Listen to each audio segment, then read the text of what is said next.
Now instead of counting, really, use your breathing instead of numbers, It's much more personal to use a mantra. Are you above the belly button? Right over my wrist. Yeah. There is no wrong location, my friends. And when you come out, you make nice. The Thai technique is a little... Now when you come out, you make nice, spiraling thumbs. And sometimes, I love what Suryong was showing. I'm just showing you additional material.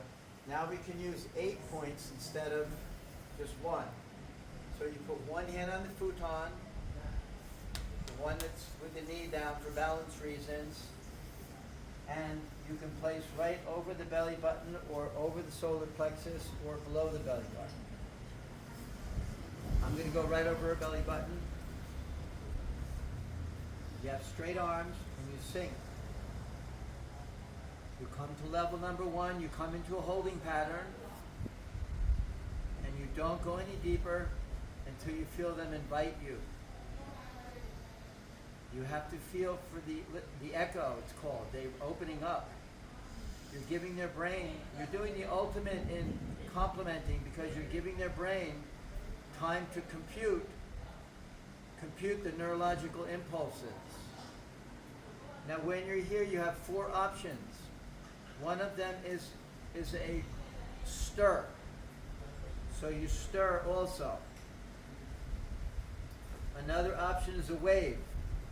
So now you're going to send your awareness around the perimeter of your hand like so. Don't muddle those two up. Represent, like the kids say, represent. Do a stir or do a wave.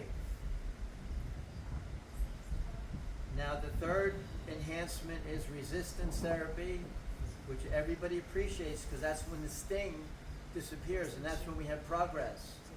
So you invite the receiver to press against your hand, but you maintain your level. And the purpose of resistance therapy is to go deeper into it. So when they soften, you soften, and you sink to the next level.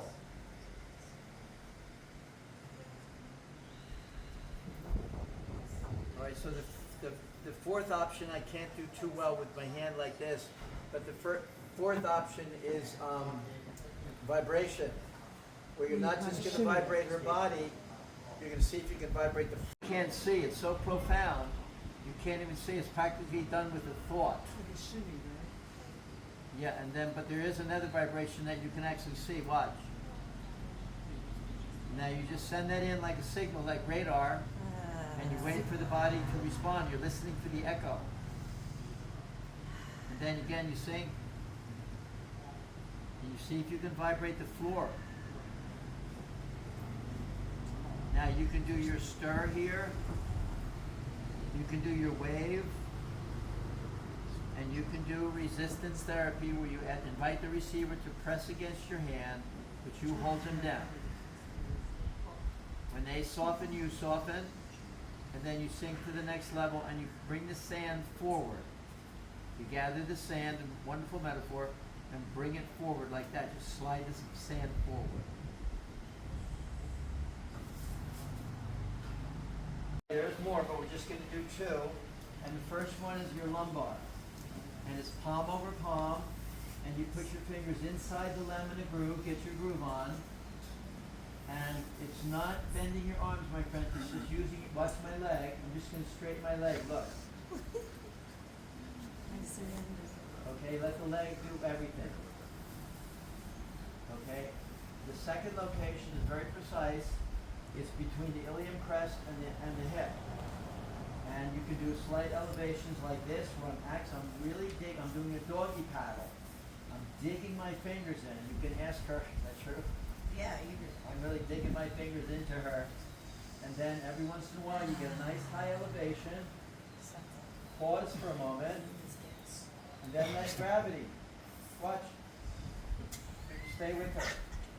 And sometimes you'll hear L5S1 go, boom, right into place. When you let gravity, so you have the lumbar. See? keep your fingers inside the laminar groove and pull that fascia. And then sometimes you stay